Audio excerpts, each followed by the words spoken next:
आप देख रहे हैं फास्ट पकवान, जहां पे आपको मिलती हैं बहुत ही इजी एंड टेस्टी रेसिपीज़। बिस्मिल्लाहिर्रहमानिर्रहीम। अस्सलाम वालेकुम गाइस। आज हम बनाएंगे बहुत ही टेस्टी फ्लेवरफुल सा पिज़्ज़ा, वो भी रात की बची हुई रोटियों से। तो आज के बाद इंशाल्लाह आप रात की रोटियों को ज़ाया नहीं करेंगे, इस तरह मज़ेदार सा पिज़्ज़ा बना के खाएंगे। तो बने रहिए मेरे साथ। इस मज़ेदार से पिज़्ज़ा को बनाने के लिए मैंने पैन को पहले से ही ऑयल से ग्रीस कर लिया है अच्छे तरीके से। उसके बाद एक रोटी लगाएंगे और इसके ऊपर पिज़्ज़ा सॉस लगाएंगे।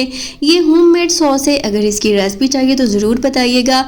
इसके ऊपर अगेन एक छोटी रोटी लगाएंगे और इसके ऊपर भी पिज़्ज़ा सॉस लगा देंगे, मतलब 2 रोटियां हमने लगा दी हैं। अब इसके ऊपर थोड़े से प्याज लगा देंगे और थोड़ी सी बंद गोभी लगा देंगे। आपको जो भी वेजिटेबल्स पसंद हो, चिकन कुछ भी लगा सकते हैं। तो इसके ऊपर थोड़ी सी मोज़रेला और चेडर चीज़ लगा देंगे। आपकी चॉइस के अकॉर्डिंग आप लगा सकते हैं, जो भी आपको पसंद हो। और उसके बाद अगेन इसके ऊपर रोटी रखेंगे और इसके ऊपर अगेन हम पिज़्ज़ा सॉस लगा देंगे और अच्छे तरीके से इसको स्प्रेड कर देना है। आप अपनी चॉइस के अकॉर्डिंग कुछ भी लगा सकते हैं, केचप भी लगा सकते हैं। इसके ऊपर मैं थोड़ा सा केचप इस तरह लगा दूंगी और इसके ऊपर मैं अपनी लास्ट रोटी रखूँगी।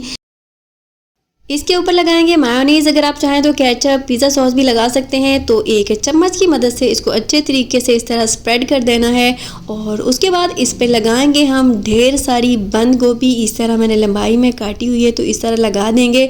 आपको जो भी वेजिटेबल पसंद हो आप लगा सकते हैं। इसके ऊपर लगाएंगे ऑनियन, इस तरह मैंने ये भी लंबाई में काट लिए थे। और इसके ऊपर लगाएंगे मोज़रेला और चेडर चीज़ में से जो भी चीज़ आपको पसंद हो आप लगा सकते हैं। और इस तरह मैंने एक टमाटर को इस तरह गोल गोल काट लिया है राउंड में, तो ये लगा देंगे। और ये हरी मिर्च को भी मैंने गोल गोल काट लिया था, लेकिन थोड़ी कड़वी थी, इसके बीज हटा दिए, ये भी लगा देंगे। और साथ ही इस पर लगाएंगे चीज़ और फिर इसके ऊपर थोड़ी सी चिली फ्लेक्स स्प्रिंकल कर देंगे और थोड़ी सी ऑरिगेनो स्प्रिंकल कर देंगे।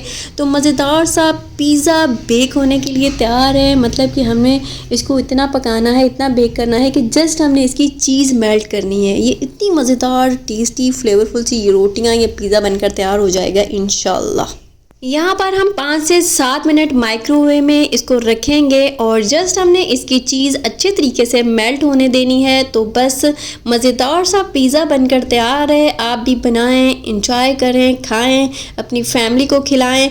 और अगर आप चाहें तो इसके हर स्टेप पर चिली फ्लेक्स या काली मिर्च को स्प्रिंकल कर दीजिएगा, अगर आपको थोड़ा सा स्पाइसी खाना पसंद है तो। मैंने यहाँ पर 5 रोटियों की लेयर लगाई है, अगर आप चाहें तो 6 रोटियों की लेयर भी लगा सकते हैं। 6 रोटियों तक आराम से आप लेयर लगा के इस तरह का मज़ेदार सा टेस्टी फ्लेवरफुल सा पिज़्ज़ा बना के खा सकते हैं। अगर कोई भी हेजिटेशन, कोई भी प्रॉब्लम हो तो आप मुझसे पूछ सकते हैं कमेंट। तो गाइज़ फटाफट मुझे कमेंट्स करें, आप कहाँ से मेरी वीडियो को देख रहे हैं, कौन से शहर से, कौन से मुल्क से, प्लीज़।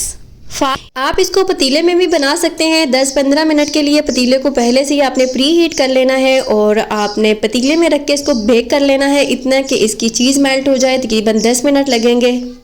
आई होप कि आज के बाद अपनी बची हुई रोटियों को आप ज़ाया बिल्कुल नहीं करेंगे। अगर इस रेसिपी को ट्राई करें तो अपना फीडबैक ज़रूर दें। So guys, if you like this video please like, share and subscribe and also click the bell icon for more videos.